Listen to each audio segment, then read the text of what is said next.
Panama is really complex, and it sneaks up on you. You don't necessarily realize that it's going to get you in the way that it does. There's just so much more to discover than I think I could have really anticipated. Most people think of Panama. The first thing that comes to mind, of course, is the Panama Canal. And I think people come through Panama, go through Panama City, and they bypass this beautiful country that has so much to offer. We took a flight over to Boquete. The flight was literally 30 minutes and we'd arrived right the other side of the country and we were able to get straight out onto the volcano. We trekked through the rainforest and we saw 3 amazing waterfalls. It was really beautiful. We didn't see anyone during the day, it was just us. The way that we experienced the cloud forest in Boquete was by foot, walking across these suspension bridges. Usually I tell people, make sure to look up no matter where you are, but in this cloud forest, because you're so high up, you have to look down to see everything. We also learned about the different kinds of coffee grown in Panama. They grow geisha coffee there. It's so cool to walk through these farms and see the berries and try a raw bean. It's like covered in jelly and it's sweet.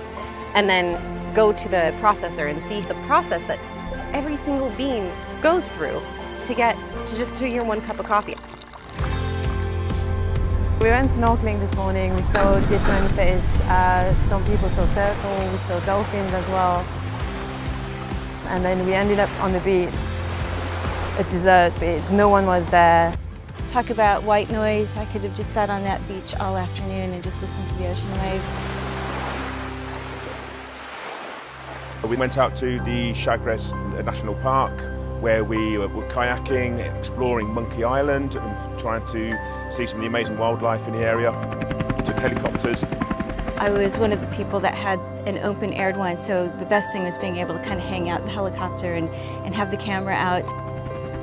Instead of just kind of being a little circuit around and giving people a view of some geographical thing you're looking at, it actually went into the canyon and it was just an unbelievably pristine, rural, remote area of wilderness. From above, you can actually realize how vast it is. And then we started rafting down the Chagres River. The air was cooler, the water was warm. As we were travelling down, the heavens opened up, it started to rain.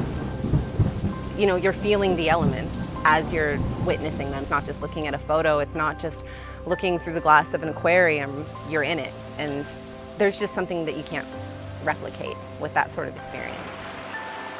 We visited a local community, the Ambera village, where we saw local people who welcome us and we learned a little bit more about them.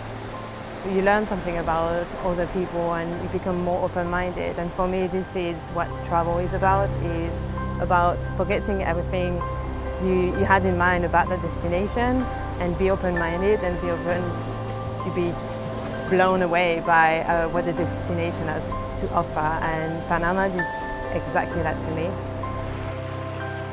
I do really think that people make an experience, but no matter where in the world you are, at the end of the day, that starts with you and you have to be there.